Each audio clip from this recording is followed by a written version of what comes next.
know when you're flipping through those design magazines and you see those picture-perfect walls? Here are some helpful tips and tools to help you achieve that look. This is what you're gonna need: scissors, masking tape, a screwdriver, a hammer, a level, laser levels, picture hooks, and craft paper. So let's get started. Step 1. First, place your pictures on the floor with ample amount of space. Then experiment with different arrangements to find the one you like best. Step 2. Cut craft paper to the sizes of your picture frames and use paint tape to plan your idea.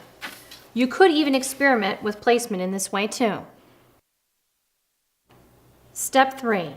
Measure to find the center point.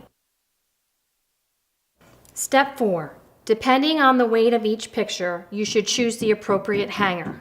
Step 5.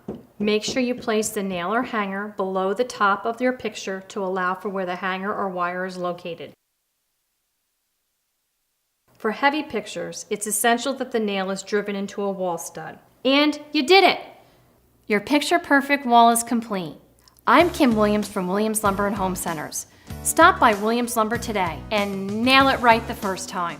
Stop by one of our stores today or visit us on the web. If you mention this project, Williams will package up everything you'll need and have you on your way. Williams Lumber, everything else you need for your home.